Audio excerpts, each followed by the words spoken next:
नमस्कार, मैं डीसी सारण राज्य विधानसभा चुनाव 2003 की इस परिचर्चा में जो सहभागी आज बना रहे हैं, सर्वप्रथम मैं उनका परिचय करवाना चाहूंगा।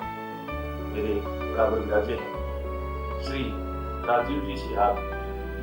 आप इंडियन नेशनल लोकल की ओर से आज अपना पक्ष रखने आए हैं। श्री सिहाग एक उत्साही वर्कर हैं इंडियन नेशनल लोकल के। मेरे बराबर विराजे हैं श्री रामचंद्र जी। आप सीपीएम के एक प्रखर वक्ता हैं, सीपीएम कैडर के जाने पहचाने नाम है आप।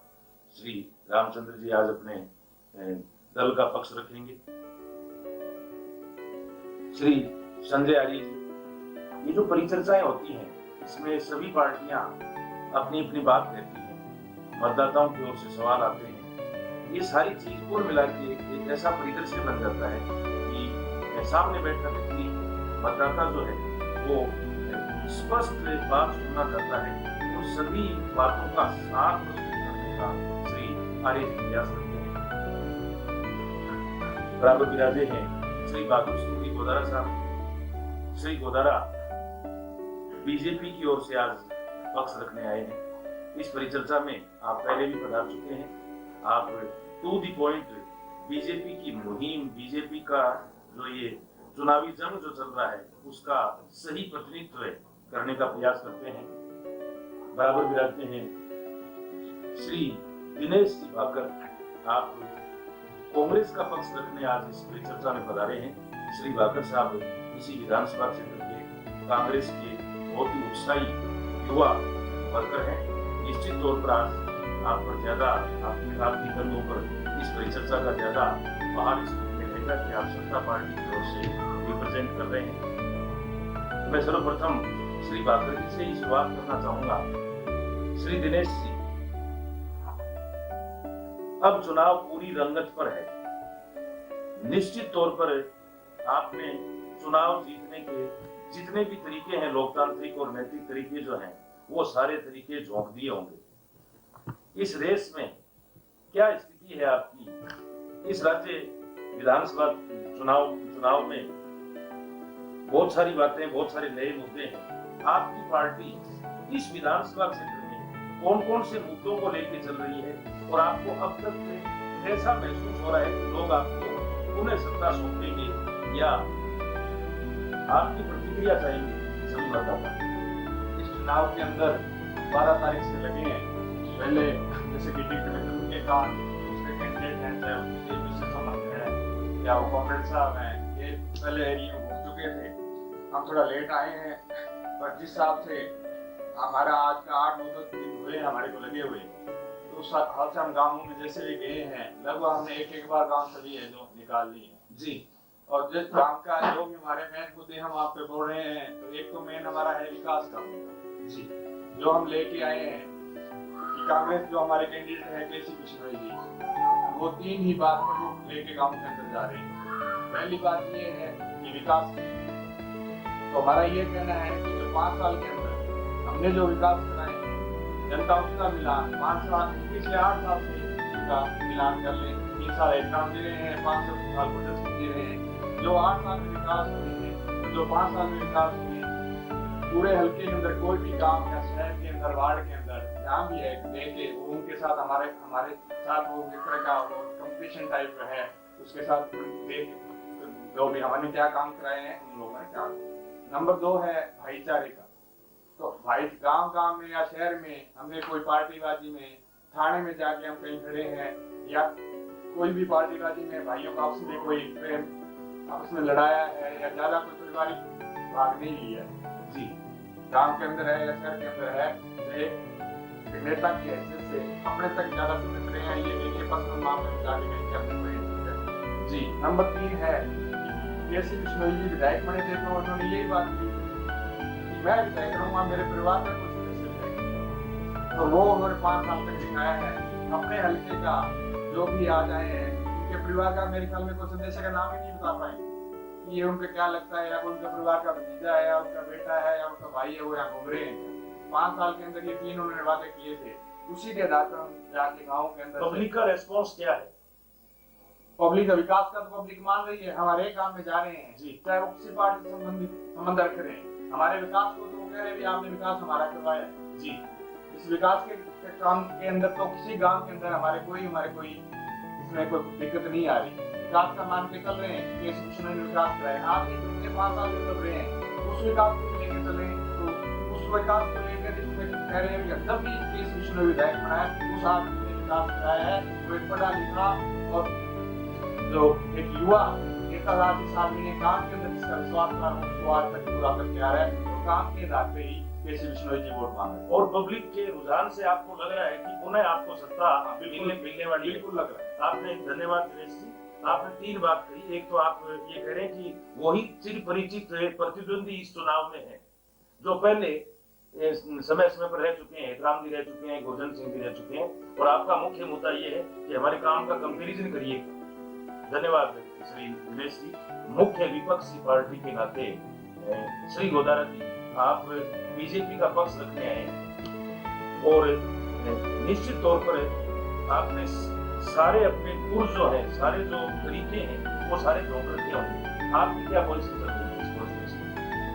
हमारी पोजीशन इस कॉन्स्टिट्यूंसी में 1 नंबर पर चल रही है। ये डॉक्टर साहब ने जैसे बताया, हम भी कह रहे हैं कि 8 साल के हमारे काम पीछे के देखें और 5 साल के इनके देखें। अगर हमारे काम अच्छे हैं तो हमें वोट दें, इनके काम अच्छे हैं तो इनको दें। हम भी इस बात के लिए इनसे कंपटीशन इसी बात का कर रहे हैं और गांव-गांव में, शहर में ये बात बता रहे हैं कि उस टाइम जो हमारे विकास के काम हुए और इस टाइम हुए, इनका कंपैरिजन आप करिए। जी। हमारे जो कैंडिडेट है वो बोलबाणी में सबसे अच्छे हैं और बोलबाणी में आपके जो विधायक कांग्रेस के रहे हैं, हर एक जगह ये बात आ रही है कि उनकी बोलबाणी अच्छी है और इस बात का विरोध भी उनका हर काम में। बोलबाणी का थोड़ा स्पष्ट क्या क्या मायने आपका? बोलबाणी का मतलब ये है कि हर एक आदमी से मिलना जुलना, प्यार से बात करनी और एक उसको गालियां निकालनी या गलत बोलना, इस तरीके का व्यवहार, गलत व्यवहार से व्यवहार से संतुष्ट नहीं है लोग। व्यवहार से संतुष्ट नहीं है। और हमारे जो कैंडिडेट हैं गुरजंट सिंह जी, उनका व्यवहार अच्छा है। जी। दूसरी बात भाखड़ साहब ने ये कही कि उनके परिवार का कोई आदमी नहीं है, उनके परिवार के हैं। जी। ये तो हमारे हर एक समाज के अंदर इस तरीके का है कि ब्याह शादी में और कहीं भी दुख सुख में जब परिवार होता है तो वो परिवार आता है। कहीं पर किसी के शादी में जाना है या किसी के कोई सगल में जाना है या कोई और है, तो जब परिवार होगा तो परिवार इकट्ठा होगा। कई जगह ऐसा होता है कि परिवार में या तो अनबन है या उसके परिवार है ही नहीं, तो वो परिवार जाएगा क्या और वो परिवार करेगा क्या? परिवार होगा। हमारे समाज के अंदर ये मानते हैं कि परिवार का आपस में मेल जोल अच्छा है तो वो परिवार अच्छा है। तो परिवार वाली कोई इस तरीके की बात ये कहते हैं कि उनके परिवार का कोई आदमी यहाँ पर कुछ नहीं कर रहा है, तो परिवार हो सकता है उनके परिवार में आपस में अनबन हो। जी। बाकी हमारे जो विकास के काम है भैरव सिंह सरकार के, तो उसमें बेटरमेंट में 70 के आंदोलन में यहाँ पर लोग शहीद हो गए तो भी कांग्रेस सरकार ने बेटरमेंट माफ नहीं किया। और हमारे भैरव सिंह जी जब मुख्यमंत्री बने उन्होंने आपकी बेटरमेंट माफ किया। जो यहाँ पर था उसको हटाया, पेड़ काटने की मंजूरी वो दी और रजिस्ट्री जो अपने यहाँ पर बेटी का हक होता है जमीन के अंदर, जी, उसमें कांग्रेस सरकार का ये था कि रजिस्ट्री करवानी पड़ेगी और हमारी सरकार ने आते ही 100 रुपए के स्टाम्प पर अपना जो हक है भाई को दे सकती है। इस तरीके के नियम बनाए, चुंगी खत्म की। जो जमींदार घर से आता कई बार 10 रुपए उसकी जेब में है या नहीं है और अब सीधा अपना माल ले आके डाल सकता है बाजार के अंदर। तो हमारे जो विकास के काम है वो इनसे अच्छे हैं। मैं तो ये कहूँगा कि कांग्रेस राज में इसमें पिछले में इतना कुशासन रहा है कि किसी प्रकार का कोई भी काम ढंग से नहीं हो पाया। किसी भी काम को हमारी गैर सरकारी संस्थाएं जो है एजुकेशन की 50,000 संस्थाएं और उनमें जो मान्यता के लिए 10,000 रुपए थे वहाँ पर इन्होंने सेकेंडरी ये बात तो 50,000 कर दी। सिंह साहब, ये बात आपने पहले भी कही है, और कुछ क्या नए मुद्दे आप ऐसे दे रहे हैं। आप ये बात तो सही है कि आपके पास तो 8 साल तक पहले राज रहा, और अभी जो 5 साल से कांग्रेस के पास राज है, आपका प्रयास ये है मतदाताओं को कहने का कि हमारा 8 साल का राज ज्यादा ठीक रहा था, उसके लिए मुद्दे बताए। हम चाहेंगे कुछ नए मुद्दे जो है मतदाता को आप क्या क्या बताना चाह रहे हैं। नहीं, इसमें भी हम ये दोबारा इसलिए बता रहे हैं कि गैर सरकारी संस्थाएं जो है उनके साथ इन्होंने बहुत ही का खिलवाड़ किया है। उनकी कॉलेजों में जो एड थी वो काट दी है। नए कॉलेज शिक्षा की गुणवत्ता खत्म की है। पाठशालाएं खोल के, और उस पर न्यूनतम से कम मजदूरी पर भी जो टीचर रखे हैं वो भी इनका एक नेगेटिव पॉइंट है। और आपने ये जो बिंदु मतदाताओं को बताए हैं, उससे मतदाताओं का रुझान कैसा महसूस हो रहा है आपकी तरफ? रुझान अच्छा है। बीजेपी को सब जो मतदाता हैं वो बड़े प्यार से गले लगा रहे हैं, और हमें आशा है कि यहाँ पर हम बहुत अधिक मतों से विजयी हों। धन्यवाद श्री बहादुर सिंह जी। श्री रामचंद्र जी, कांग्रेस पार्टी अपने 5 साल के राज के नाम पर, बीजेपी जो है इस 5 साल से पहले जो 8 साल के पास राज रहा था उसके नाम पर वोट मांग रही है, और दोनों दल ये दावा कर रहे हैं कि हम नंबर 1 है। आप कहां से हैं, और मतदाताओं का रुझान अब तक आपके सामने कैसा, आपको कैसा महसूस हो रहा है? जी देखिए, कांग्रेस का घोषणा पत्र आया जिसमें गरीबों को ज्यादा से ज्यादा राहत देने की बात है। पहले नंबर तो ये बीपीएल के नाम पर जो ड्रामा चल रहा है, क्योंकि गरीब पब्लिक, गरीब लोग जब आते हैं हमारे कार्यालय में बीपीएल का कार्ड लेके, और जब हम उनके साथ लेके उनको अस्पताल में जाते हैं कि आप उनके पास बीपीएल का कार्ड है, वही 4 डब्बे प्रत्येक अस्पताल में मिलेंगे आपसे। उनमें से आम नागरिक को भी देंगे, बीपीएल वाले को भी देंगे। जिनके पास बीपीएल है, लंबी चौड़ी बीमारी है, इसके लिए कोई अच्छी दवा लिखो कि हमारे पास हॉस्पिटल में यही दवाई। तो ये तो इनका बीपीएल वाला ड्रामा चल रहा है। बहुत से लोग आते हैं कि हमारे पास ये तो गरीबी रेखा से नीचे जो लोग रहते हैं, जिनको ये राशन कार्ड बना के दे रखे हैं, बहुत से लोग आते हैं कि आज तक हमें देव ही नहीं मिला। काम के बदले अनाज योजना चल रही है, वो भी हजारों लोग ऐसे घूम रहे हैं जिनको आज तक अनाज नहीं मिला। और शिक्षा के नाम पर मेरा खुद का लड़का 12वीं में पढ़ रहा है, और ये जो इन्होंने ये आपका कंप्यूटर के नाम पर 100 रुपये भरवाए। मैंने अपने लड़के से पूछा वो कंप्यूटर आपने कितनी बार देखा? पढ़ने की तो बात है, तो उसने सिर्फ 1 बार देखा वो कंप्यूटर। उसने उसके बटन को आज तक दबाए नहीं, सिर्फ देखा है। इसका मतलब वो कंप्यूटर मतलब तो एक तरह की लूट है। ये क्या सुविधा थी? आप बात करते हैं कि बीजेपी वाले मजदूरों को, गरीबों को फायदा पहुंचाने की, और सेंटर में इनकी सरकार है। खेती और मजदूर के लिए कौन सा ऐसा बढ़िया व्यवस्था, बढ़िया कानून बना रखा है जिसके तहत वो अपने आप को सुरक्षित समझे? आज तक खेती और मजदूर के लिए कोई भी कानून नहीं बना जिसके तहत उसको अच्छी सुविधा, अच्छा उसको प्रावधान मिल सके।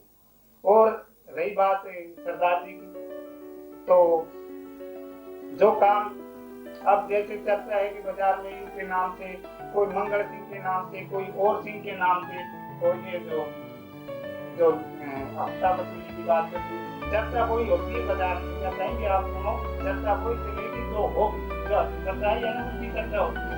100 में से अगर 10 लोग भी बोलते हैं तो जरूर सच्चाई है। तो जो हफ्ता वसूली की बात करती है, चर्चा वही होती है बाजार में। या कहीं भी आप सुनो, चर्चा वही चलेगी जो होगी, जो सच्चाई है ना उसकी चर्चा होती है। 100 में से अगर 10 लोग भी बोलते हैं तो जरूर सच्चाई है कहीं ना कहीं। और ये थाने में जाने की बात रही, कहीं और जाने की बात रही। आज शहर के अंदर बीजेपी का हो चाहे कांग्रेस का भी हो, कोई कार्यकर्ता हो, अगर बाजार में किसी गरीब को या किसी पीड़ित आदमी के अंदर कोई दुख तकलीफ आया और उसकी कोई पुलिस का अधिकारी या किसी बड़े के दबाव में अगर नहीं काम करता, तो सभी बीजेपी और कांग्रेस के लोग भी आज शहर में कहते हैं कि आप यहाँ सीपीएम का दफ्तर है, मजदूरों का दफ्तर है, वहाँ जाए, वहाँ आपको सुनाई होगी। इसका मतलब लोग काम करते हैं। सभी कांग्रेस के और बीजेपी के लोगों को राय देते हैं कि आप वहाँ जाओ, आपकी बात सुनाई होगी, आपके साथ न्याय जी और- आप ये सारे मुद्दे कांग्रेस और बीजेपी फेल्योर है मतदाताओं के बीच उनके दुख दर्द को ठीक से सुन नहीं पा रही है, और आप ये बातें मतदाताओं के बीच में जाके कहते हैं और ये वायदा करते हैं, ये दावा करते हैं कि यदि आपके प्रत्याशी को जिता के यहाँ की जनता भेजती है विधानसभा में तो ये सब आप नहीं होने देंगे। जी सच्ची बात। और ऐसे में आपको रेस्पॉन्स कैसा मिल रहा है? देखो जी, ये हम तो लोग- नंबर 1 वाली स्थिति कांग्रेस कह रही है हम नंबर 1 है और बीजेपी कह रही है नंबर 1 है। हमारा साफ लंबा चौड़ा घोषणा पत्र है। आप सिर्फ गरीबों में या किसानों में या व्यापारियों में जाके हमारी एक ही बात रखते हैं कि हमें हमारे यहाँ उम्मीदवार को आप जिताओगे तो आपको जो 1800 पानी जो हमारा हक बनता है टेंडर का वो पूरा दिलाएंगे। और जो गरीब परिवार आप जो वायदे कर रहे हैं उसको आश्वस्त कर रहे हैं लोगों को और लोग आपकी बात मान रहे हैं इस मौके पर, और आप नंबर 1 अपने आप को बता रहे हैं। आप नंबर 1 बता रहे हैं क्या? हम क्या बना रहे हैं, हम तो अपने आप को थर्ड में गिन रहे, पर पब्लिक है ना, पब्लिक जी जो वोट देगी वो हमें नंबर 1 पर पहुंचा रही है कि आप आज के टाइम नंबर 1 पर रहो और आप अपनी स्थिति को बरकरार रखोगे तो आपको यहाँ संगरिया में कोई हैरानी यानी संख्या बल जो है वो आपके पक्ष में जा रहा है। संख्या पर पूरा का पूरा हमारे हक में है। और मैं तो पब्लिक से यही निवेदन करूंगा कि आपको अगर अपने हकों के लिए अपने हकों को सुरक्षित रखना है तो कांग्रेस नेता बेनीवाल को ज्यादा से ज्यादा मतों से जिताओ ताकि आपकी देश की और आपके गाँव की सुरक्षा सही धन्यवाद धन्यवाद। श्री राजीव जी, दोनों राष्ट्रीय पार्टियां बल्कि तीसरी सीपीएम भी राष्ट्रीय पार्टी है, तीनों राष्ट्रीय पार्टियां यहाँ चुनाव मैदान में और आप तीसरी शक्ति के रूप में यहाँ अपनी हाजिरी दर्ज करवाने के लिए प्रयासरत हैं। फिलहाल बहुत कम समय रह गया है, आपका चुनाव भी हेलीकॉप्टर और पूरे सवाब पर है, आपके सीएम साहब और सब लोग लगे हुए हैं। आपको क्या लग रहा है इस वक्त जबकि बहुत कम समय रह गया है? ऐसे सर संगरिया विधानसभा क्षेत्र में इस वक्त चौकोना मुकाबला है जिसमें हमारी पोजीशन बहुत ही अच्छी है, क्योंकि बाकी जो 3 उम्मीदवार हैं इनसे श्रीमान कहती हुई थे तो उनका जो व्यवहार है वो अच्छा नहीं, उसकी वजह लोग करते हैं। सरदार गुरजन सिंह जी के परिवार में भ्रष्टाचार के आरोप लगा रहे हैं, आपने चर्चा में देखा ही है, आरोप लग रहे हैं, दोनों पर आरोप लगा रहे हैं। और कामरेड हेतराम जी के बारे में लोगों का ये विचार है कि उनकी सिंगल सीट नहीं आती है या एक सीट आती है, हमारा राम जी करते हैं, तो इनको वोट देने का अर्थ ये है कि इस वोट को बेकार करना, क्योंकि न तो ये आम पब्लिक की आवाज उठाते हैं विधानसभा में, न इनका कोई संख्या बनवा होता है। हमारा लोगों ने बहुत योजनाएं रही हैं। सबसे पहले नंबर 2 सरकार आपके द्वारा का कार्यक्रम है वो बड़ा हरियाणा के कार्यक्रम गिनवा रहे हैं जी, इसलिए गिरवा रहा हूँ मैं जी, क्योंकि संगरिया और हरियाणा में कोई डिफरेंस का है, सीमा है एडमिनिस्ट्रेटिव सीमा है, ये रास्ता नहीं। हम हमारा हरियाणा से आदेश करके और आप वो चीजें यहाँ लागू नहीं कर सकते। हमारी सरकार हमारा जो भागीदारी होगी सरकार में जी, तो हम वो चीजें लागू करवाएं। चीजें एक बात ये है कि आप हरियाणा में जो सारी अच्छी बातें हमारा मॉडल है जी, वो हरियाणा सारी अच्छी बातें जो है वो यहाँ लागू करवाने की कोशिश करेंगे। यहाँ के मतदाता ज्यादा से ज्यादा आपसे ये चाह रहे हैं, अधिकतम आपसे ये सुनना चाह रहे हैं कि संगरिया कॉन्स्टिट्यूएंसी के लिए आपके पास क्या प्रोजेक्ट है, क्या पहले आपने किया और अब आपको क्या लग रहा है जबकि कम समय बचा है, आपके मतदाता जो है आपके साथ हमसे मतदाता बहुत ही जुड़ रहा है, बहुत ज्यादा। पिछली बार हमें 22,000 वोट आए थे जी, इस बार हम 40,000 के आंकड़े पे ले जाएंगे।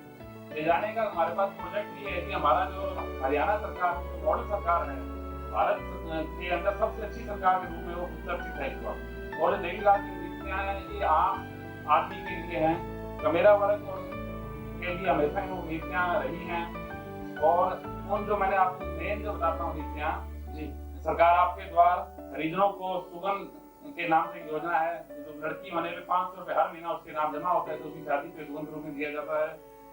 और हजारों लोगों को हरियाणा सरकार ने रोजगार दिया है, जबकि केसी बिश्नोई जी है, इनके आप देख रहे हैं कोई रोजगार के नाम पे किसी लड़के को उन्होंने कहीं सर्विस नहीं दी है। हमारे यहाँ बेरोजगारों को फ्री पार्क दिया जाता है, रहने की सुविधा उनको उसके सेंटर में फ्री दी जाती है। ये जो चीजें हैं ये हम यहाँ लोगों को बता रहे हैं, तो देवीलाल नीतियों के बारे में बता रहे हैं। और उसके साथ साथ भाई अभय सिंह अपने युवा नेता सबके साथ सब लोगों को ये बता रहे हैं, लोग बड़े प्रभावित हो रहे हैं हमसे, लोग बहुत जुड़ रहे हैं। और इन तीनों कैंडिडेट के तो खुद की जो पिछले कर्म है वो इनके आगे आ रहे हैं, हमें तो बहुत ज्यादा मेहनत नहीं करनी पड़ रही है। लोग हम जन से लाभ उमड़ रहा है। आप देखेंगे कि हमारे पिछले पक्ष में जाएंगे, हमारे उम्मीदवार बहुत ही ईमानदार, जुझारू, उन पे कोई आरोप नहीं है। ये तीनों आदमी बैठे हैं जो कोई भी एक भी आरोप मेरे कैंडिडेट पे लगाएं भ्रष्टाचार का, चरित्र के मामले में, किसी भी मामले में, तो लोग हमसे बहुत जी राजीव जी, आपने एक बात तो ये कही कि हरियाणा की अच्छी नीतियां जो हैं वो हम राजस्थान में लागू करेंगे यदि राजस्थान की जनता जो है आपको इस विधानसभा में अच्छा रिप्रेजेंटेशन देती है। जी साहब। और दूसरा आपने कहा कि हमारा प्रत्याशी जो है वो जन संघर्ष का प्रत्याशी है और उस पर किसी तरह का कोई आरोप नहीं है। आज ऐसा इन सब बातों से प्रभावित होकर यहाँ का मतदाता जो है वो आपके साथ जोर शोर से लगा हुआ है। धन्यवाद राजीव जी। श्री संजय जी, जो मतदाताओं की ओर से सवाल आए हैं पार्टियों, कोई कुछ मतदाता ऐसे हैं जो किसी पार्टी को पूछते हैं अपने नाम से, कुछ मतदाता ऐसे हैं जो सवाल पूछते हैं सभी पार्टियों से, जिन से भी संबंधित है। प्लीज आप उन संबंधित मतदाताओं का जो आग्रह है और जो उनकी बात है वो इनके सामने रखें। सबसे पहले तो मैं हमारे जो श्रोता हैं इस कार्यक्रम को देखते हैं उनके लिए ये सूचना दे दूं कि आज टेलीफोन व्यवस्था ठप थी, इसलिए आज आपके और हमारे बीच में एक संपर्क नहीं हो सका। कल जिन मतदाताओं के फोन आए थे और उनमें से कुछ सवाल पूछे जाने से रह गए थे, मैं उन्हीं सवालों से आज का क्रम प्रारंभ कर रहा हूँ। पहला सवाल INLD से है। वार्ड नंबर 7 के मतदाता ने ये सवाल पूछा है कि आपके जो लगभग कार्यकर्ता हैं वो पड़ोसी राज्य के दिखाई दे रहे हैं। आपका संगरिया विधानसभा क्षेत्र में आपके कार्यकर्ता अधिक क्यों नहीं है? संगरिया विधानसभा क्षेत्र से ज्यादातर कार्यकर्ता बाहरी क्षेत्र से क्यों आ रहे हैं? आर्य साहब, ये आरोप बिल्कुल निराधार है। हमारा संगठन बड़ा मजबूत है और हमने 5 साल बड़े संगठन को मजबूती से स्थापित किया है। रही बात बाहरी सेक्टर की, हमारा एक हमेशा सिस्टम रहा है इलेक्शन लड़ने का कि जिसकी जो रिश्तेदारी है वो यहाँ आके हरियाणा से वहाँ पे जो फायदे हैं उनके बारे में बताए और पार्टी के बारे में जो विचारधारा का जो यहाँ प्रचार प्रसार करते हैं उस हिसाब से कुछ लोग आते हैं, चले जाते हैं। आप रिश्तेदारी है हरियाणा में, वो लोग आएंगे बताएंगे। हमारा तो एक ऐसा सिस्टम है कि लोग स्वयं प्रेरित होके यहाँ आके बताने आते हैं कि आप एक ऐसी पार्टी चुनिए जो विकास का गंगा बहा देगी और इन जो सड़ी गली चीजें इनको छोड़िए। ये बात है।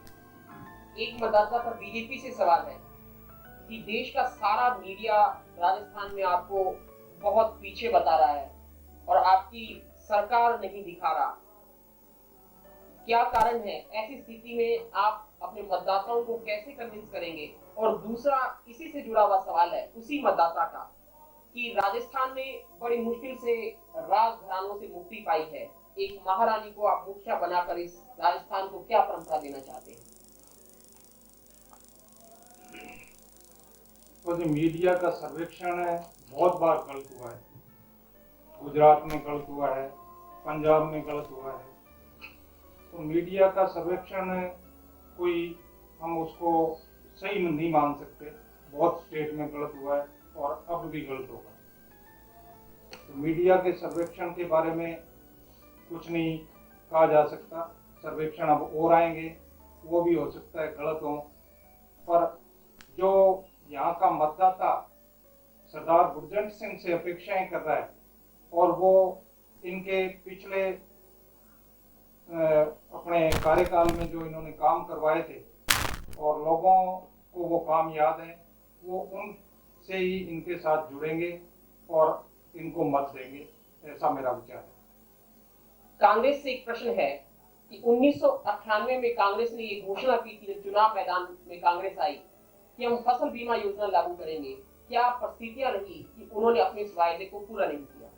देखो, कांग्रेस की गवर्नमेंट जब से बनी थी और 4 साल तक काल की स्थिति रही थी, तो उस टाइम गवर्नमेंट के सामने बहुत ज्यादा मजबूरी थी कि किस तरह काल को किस तरह से कंट्रोल किया जाए।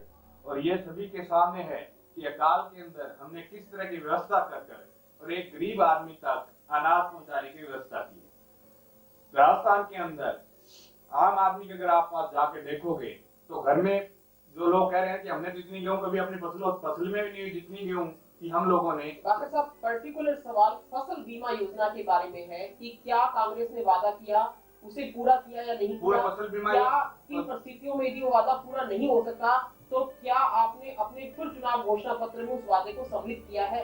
इस चुनाव घोषणा पत्र के अंदर हमने लिए है फसल बीमा योजना है जो हमने लागू कर दी है और 4 साल पहले नहीं कर पाए। इसका काम अकाल का काम रहा है, अकाल की वजह से कई मजबूरियां थी, बजट नहीं होने का भी काम था।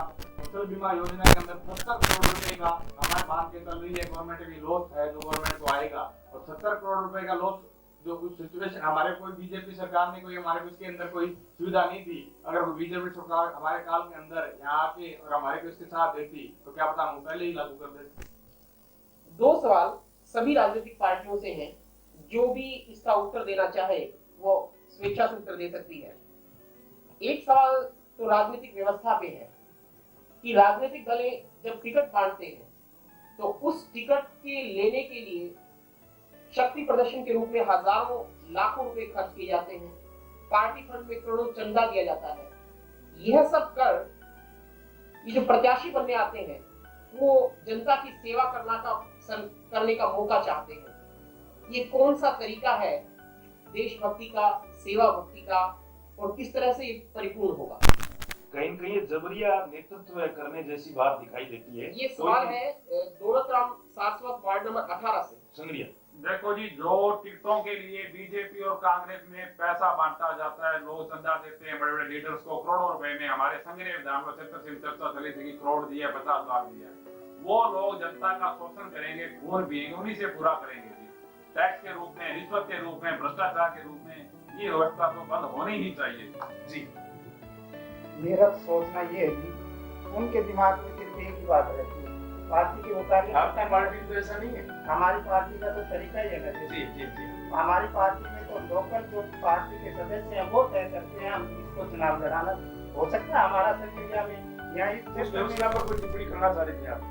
हाँ, उस व्यवस्था पे ये नहीं, लोगों का ये सोचना है, पैसे वाले लोगों का, भाई किसी तरीके से टिकट ले आओ, कांग्रेस के और बीजेपी के जेब में वोट है, वो वोट बैंक है, उनसे हम वोट ले लेंगे। अगर नहीं लेंगे तो लोगों का सोचना भी है, हम कांग्रेसों की तरह 5 साल तक प्रचार उन लोगों के बीच में नहीं रहते। हम तो सिर्फ 4 दिन पहले जाएंगे और पैसे हमारे पास है, लोगों को देंगे और चुनाव जीत जाएंगे और पार्टी का जो झंडा है उसको पकड़ के कहीं से भी लड़े। इसको आप ठीक नहीं मानते? बिल्कुल ही गलत हो जाएगी। ये व्यवस्था तो गलत है, तो जैसे ये कह रहे हैं कि पैसे वालों का ये सोचा है, मैं ये पूछना चाहूंगा क्या आपके एमएलए पैसे वाले नहीं है? राम जी से मैं पूछना चाहूंगा कि इनके जो कैंडिडेट हैं, प्रश्न कैंडिडेट के पैसा वाले होने का या इन्होंने- नहीं का नहीं है, प्रश्न ये है कि इन्होंने व्यवस्था पर आप ये एक्स्ट्रा बताओ, उसकी पार्टी में तो बीमारी नहीं है पैसा दे के टिकट लाने वाली। देखो बीमारी सभी पार्टियों में, और सब कुछ जो बात आ रही है वो कुछ ना कुछ सही भी है और ये गलत है जी। देखो जी, जैसे ये कह रहे हैं कि संग्रिया में भी बात चली थी, तो यहाँ तो टिकट कोई बात किसको चली थी, किसको टिकट मिली है? कांग्रेस पार्टी में कोई तो ऐसा है नहीं कि अगर पैसे लेके अगर कांग्रेस में टिकट आती तो किसी भी को टिकट मिलनी ही नहीं। तो हम तो नहीं कहते कि ऐसा कोई कांग्रेस पार्टी के अंदर किसी ने चला हो या किसी में पैसे देके और कांग्रेस में टिकट आ जाएगी। आज तक आपने देख रहे हैं हमारे तो महेंद्र सिंह जी भी आए हैं, रामचंद्र जी भी आए हैं, केसी विष्णु जी हैं। संग्रिया एरिया के अंदर तो ऐसी कोई बात आई नहीं। और फिर भी अपने पूरे ले लो, हमारे कितने मंत्री है, किसी टिकट के आई है क्या? सेठ तो वोट बैठे टिकट काट के आ जाते। कितने विधायकों की टिकट कट के आई है? आपकी पार्टी में ये चंदा दे के टिकट लेने वाली प्रवृत्ति नहीं है। नहीं, कांग्रेस में नहीं है, कांग्रेस के अंदर नहीं है, बीजेपी में भी नहीं है। हम तो ये मानते हैं भी सभी पार्टियों में, दोनों और सभी पार्टियों में है, और सभी राजनेता जो है वो दिनों दिन धनवान होते जा रहे हैं, कोई भी पार्टी हो जाए। दोनों कांग्रेस में भी है, बीजेपी में है जी। बीजेपी कांग्रेस के लिए एक उदाहरण देता हूँ जी मैं, गुरबीर सिंह जी कुंडर और गंगाधर जी मीर, शराब के ठेकेदार पैसे दे पीते चर्चा में शामिल नहीं है, व्यक्ति से नहीं व्यवस्था पर बात करी है। व्यवस्था की बात की और आपने व्यवस्था जुड़े भी नहीं है जी वो पब्लिक से। आपने व्यवस्था की बात, आपने व्यवस्था पर टिप्पणी कर दी कि कुछ पार्टियों में ऐसा है। एक मतदाता का एक ये इनकी बात से मैं जानना चाहूंगा कि ये कहते हैं कि कॉमरेड के पास पैसे हैं, राम जी आज शोभत सिंह जी के पास 10 से चुनाव लड़ रहे थे, 1000 बीघा की जमीन, आज उनके पास क्या है? यह प्रश्न कितने मतदाता करोड़पति हम हुए हैं? शोभत सिंह जी की बात यहाँ पर नहीं कर रहे हैं। हम कितने सिर्फ करोड़पति यहाँ हुए हैं? के जो आपने जो बात कहा कि आपके गुरजंट सिंह जी रातों रात मालूमात हो गई। मालूमात हम तो कहते हैं सारे हो गए, कोई बिना मालूमात नहीं बचा। जो भी आप राजनीति करेगा, राजनीति कैसी है करना है, जमीन किसने बेची है? ये जमीन व्यवस्था किसने का है, अब ये प्रश्न कोई भी व्यवस्था का है, बिल्कुल ये बताइए। आरोप प्रत्यारोप का नहीं है, ये व्यवस्था का प्रश्न था। इन्होंने ये बात कही कि पैसे, ये पैसे वाले हैं। मैं ये पूछना चाहूंगा कि कांग्रेस पैसे वाले नहीं है। और इस परिचर्चा में लगभग आपकी राजनीतिक पार्टी में ये बात मतलब ये था ये बात कही कि ये सभी जो पैसे वाले हैं। व्यवस्था है, पैसे देके कांग्रेस आते हैं पैसे वाले हों। या पैसे से आए प्लीज या आप सिफारिश से आए या अपने बेटे के लिए ले या अपनी पत्नी के लिए ले, बात तो इस बात की है कि व्यवस्था है। एक बात बड़ी अच्छी कही थी, व्यवस्था स्पष्ट रूप से स्वीकार किया कि गुरजंट सिंह जी मालामाल हुए। ये बड़ी अच्छी बात है, स्वीकार करना भी एक कहने की बहुत अच्छी बात है।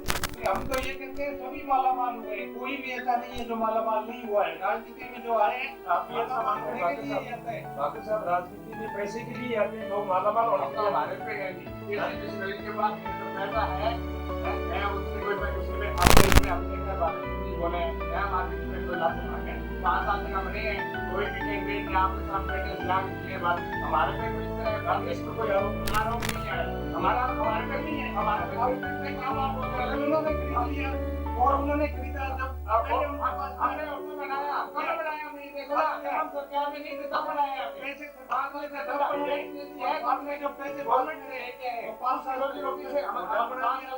बिना पावर ने बनाया, पावर के अंदर कोई होटल है, वो होटल इतना बड़ा नहीं है, नाम का होटल है, मेरा देखा हुआ बहुत छोटा सा होटल है वो, एक रोड भी नहीं है। एक मतदाता का सवाल सभी पार्टियों से है और एक संग्रिया की सुविधा को लेके है कि ये गुरु नानक बस्ती और संग्रिया के बीच में रेलवे लाइन्स हैं, अक्सर वहाँ गाड़ियाँ खड़ी रहती हैं। क्या किसी पार्टी ने, व्यक्ति या राज्य का प्रश्न नहीं है, क्या किसी पार्टी ने वोट बनाने के लिए प्रयास किया है या कोई पार्टी मानस रखती है या कोई विश्वास है? चौधरी देवीलाल जी ने जब पहले हमारी सरकार सेंटर में जो देवीलाल जी प्रधानमंत्री बने थे, तब इस ओवरब्रिज का प्रपोजल उन्होंने बनवा दिया था और उसके लिए बड़ा प्रयास करके, पर दुर्भाग्यवश सरकार कम समय रही, इसलिए हम उसको वोट रुक नहीं दे सके। वो ओवरब्रिज चौटाला रोड से सीधा थाने के पास आगे लगना था, इसके डॉक्यूमेंट के प्रपोजल बन चुके थे और हमारी सरकार आने के बाद उसको सबसे पहले फर्स्ट प्रायोरिटी उसे बढ़ाएंगे। समरिया को आप ओवरब्रिज देंगे? जी हाँ, देंगे। धन्यवाद। आप भी कोई इस मुद्दे पर कहना चाहेंगे? हमने भी हमारी पार्टी में कई बार सोचा है इस विषय पर भी, यहाँ से लोगों को तकलीफ होती है, सोचा है और आगे आप जब हम सत्ता में आएंगे, हमारा कैंडिडेट सत्ता में आएगा तो इस बात को हम जरूर में ध्यान में रखेंगे। आप भी कोई आश्वासन देना चाहेंगे? अगर कांग्रेस की गवर्नमेंट आती है हम मानते हैं और नहीं है जो भी विकास का काम है सभी की कोशिश करेंगे कि सभी कार्य करवाएं उसमें और के साथ विस्तार ये हमारी सरकार आएगी और ब्रिज भी बनवाएंगे और भी विकास के काम। पहले कभी नहीं बनाया दोनों पार्टियों ने जी, एकराम जी भी रहेंगे 2.5 साल जी, किसी ने नहीं बनाया साहब, हमारे को मौका तो हम बनाएंगे। सेंट्रल गवर्नमेंट का है, सेंट्रल गवर्नमेंट। धन्यवाद। आज की परिचर्चा में मतदाताओं के जो सवाल पूछे गए थे आपसे, चलते चलते बीजेपी से एक सवाल, आपने चुंगी खत्म करने को उपलब्धि बताया। चुंगी खत्म करने से किसी शहर संग्रिया या साधुल शहर समेत किसी शहर में चुंगी खत्म करने से लाभ क्या हुआ? चीजों के भाव गिरे, कहीं चुंगी कोई नई व्यवस्था होती है उसका कोई लाभ दिखाई देना चाहिए। चुंगी खत्म करने से किसानों को एक लाभ हुआ कि किसान को जेब में 10 रुपए 20 रुपए 50 रुपए डाल के आना पड़ता था। कई बार किसान जो है जाते हैं नहीं लेके आता, तो उसको एक सीधा सा फायदा हुआ कि सीधा अपना माल लेगा और दुकान पर ले आके देने लगेगा। आप ये मानते हैं कि चुंगी खत्म करना जो है वो सही निर्णय था बीजेपी का? चुंगी खत्म करना या उसके अवध के अंदर हम नगर पालिका है, उसके लिए बिना बजट तो कोई कार्य होगा नहीं। विकास होगा तो विकास के लिए पैसा की जरूरत पड़ेगी, चाहे वो किसी तरीके से भी है। कोई चीज को है हम किसी के लोन माफ कर रहे हैं, हम या कोई और कार्य माफ कर रहे हैं, उसको हम आगे में जाके ये चीजें हमारे ऊपर ही पड़नी है। ऐसा ऐसी रिपोर्ट आई है कि चुंगी खत्म करने से शहर कंगाल हो गए, और शहर केवल शहर वालों का नहीं होता, शहर जो है आसपास के गाँव का क्षेत्र होता है, और चुंगी का एक विपरीत असर देखा गया है। इस संबंध में कोई आप चुंगी बंद करना बहुत ही गलत था जी, उससे सारे शहरों में विकास कार्य रुक गया था। हम ये जानना चाहेंगे अगर ये बीजेपी ने गलत किया तो फिर आपने चालू क्यों नहीं किया 5 साल? ये कांग्रेस से सवाल आपका। मैं चुंगी का चालू करना मैं नहीं कह रहा, चुंगी दोबारा चालू की जाए, उसके अवध के अंदर गवर्नमेंट एड है जो नगर पालिका को मिल रही है, तो हमने कोशिश की, अपने भी है, अशोक जी चेयरमैन रहे थे उस टाइम, उन्होंने चुंगी का एक लेवल लेकर उसके आधार पर एक एड अपने को दिलवाई थी, उस एड के तौर पे हमारा विकास हो रहा है। हम नहीं कह रहे कि चुंगी दोबारा चालू की जाए, हम तो ये कह रहे हैं जो पैसा का साधन है, नगर पालिका है या पंचायत है, इसको आप ये कहना चाह रहे रिसोर्स क्रिएट नहीं होगा, अगर संसाधन क्रिएट नहीं होगा तो विकास नहीं होगा। एक हफ्ता वसूली की बात बार बार इस मंच से आपके प्रत्याशी के पुराने काल के हिसाब से कही जा रही है, इसमें कोई आप सफाई देना चाहेंगे? मैं मानता हूँ ये बिल्कुल अफवाह और गलत बात है। ये कोई भी आदमी, एक भी आदमी आके ये कि हमारे कैंडिडेट के परिवार में से किसी ने भी किसी से कोई हफ्ता वसूली की हो और किसी से कोई पैसा लिया हो, एक भी आदमी जाके सबूत पेश करे। नहीं तो पहले ऐसा हुआ है और आइंदा से इस तरह की कोई बात नहीं होगी। ना पहले हुआ है ना पहले होगा। कोई भी आदमी जाके पेश करेंगे इस आदमी ने उनके परिवार का, आपने उसका खंडन कर दिया। मैं इस मामले में ये कहता हूँ कि करता है गुरजन सिंह कोई गलत काम नहीं कर रहे, क्योंकि इनकी पार्टी की परंपरा रही है। ऊपर पहले सुदेव जी ने लिया, उससे पहले लक्ष्मण बंगारू जी ने लिया, तो इनको कोई महसूस नहीं होता। जी जी जी देखो जूदेव ने या लक्ष्मण बंगारू ने लिया या नहीं लिया अभी कोई साबित नहीं हुआ है, और ये कैमरे की कमाल भी हो सकती है। यहाँ की जो बात कर रहे हैं हम, कोई कहते हैं कि मंगल सिंह है, कोई कुछ कहता है, तो कोई ये सबूत तो देना कि ये किस आदमी से पैसा लिया या हफ्ता वसूली करी या कुछ किया। ऐसे तो केसी साहब के लिए कहते हैं कि ये साल वसूली करते हैं, ठेके पर देते हैं थाने और तहसील पहले ही ले लेते हैं। जी जी गुजर कांग्रेस के लिए जो मैं सवाल करने वाला हूँ, आपके प्रत्याशी के व्यवहार के लिए बार बार इस मंच से बात उठ रही है, इस संबंध में आपकी क्या प्रतिक्रिया? दो ही चीजें हमारे यहाँ सामने आई है। एक तो उन्होंने कहा विकास, अगर विकास उन्होंने ज्यादा कराया तो जनता नहीं वोट दे, और हमने विकास कराया है तो जनता केसी बिश्नोई जी को वोट दे। अब रहेगी 2 नंबर बात व्यवहार की। व्यवहार है, एक आदमी जो आज पढ़ा लिखा है, LLB आदमी और नेता है, उसको राजनीति करनी है, वो गाड़ी रोड नहीं करेगा। ये कहना पड़ा कौन गया किसान आदमी बात गाड़ी की रोक नहीं हो रही है। नहीं है बात पहले में बोला ऐसा कोई रूखापन की बात नहीं है।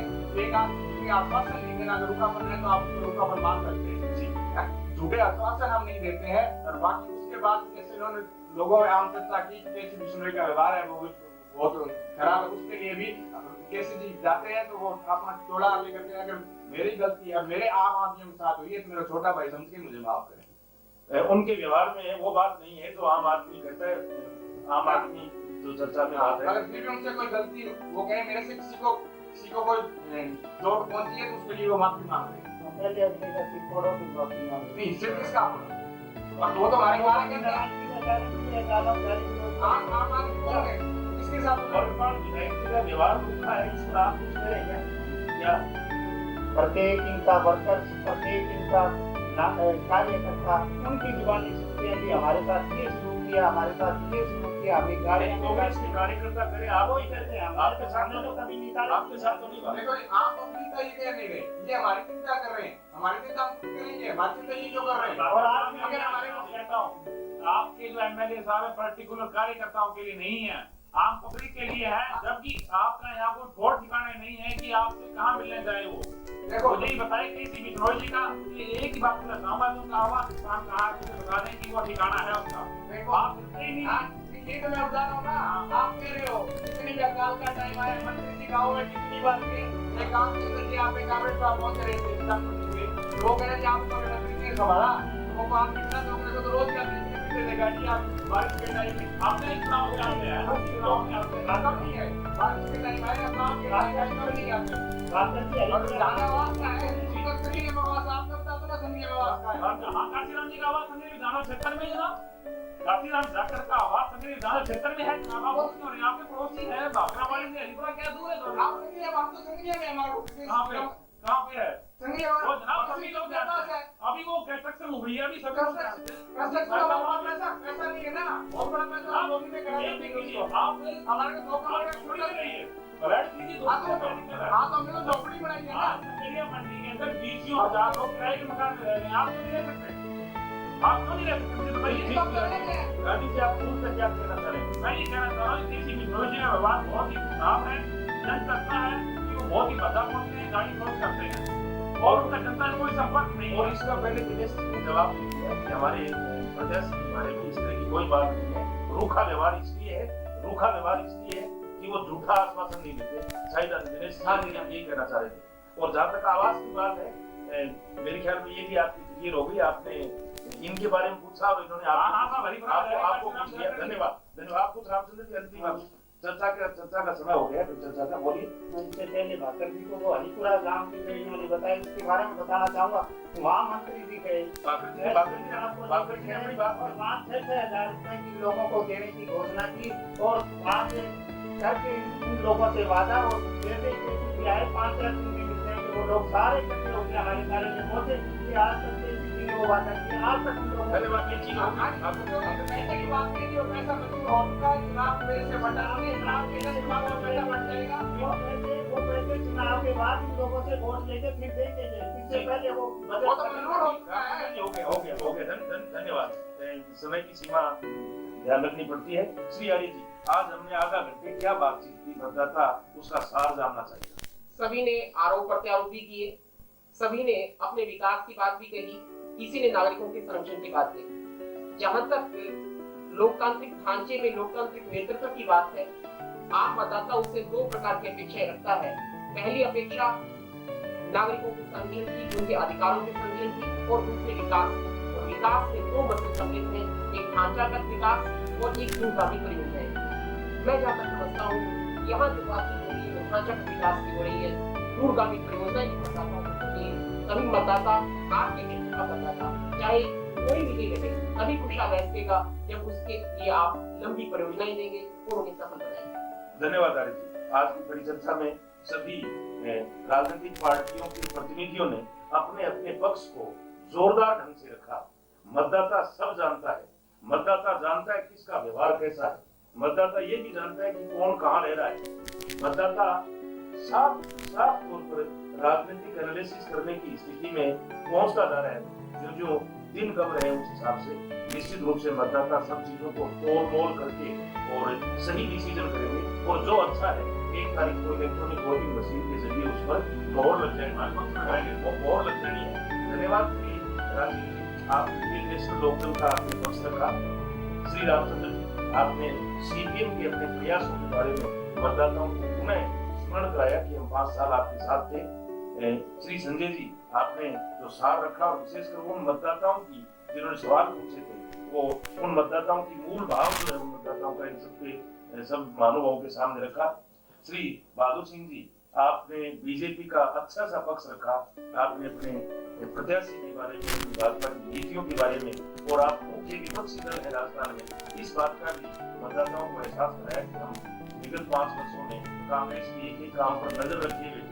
और श्री दिनेश भाकर, आपने एक अच्छे यूथ कांग्रेसी का रोल निभाया। आपने अपने प्रत्याशी को बहुत अच्छे से प्रस्तुत किया, आपने कांग्रेस की नीतियों को अच्छे से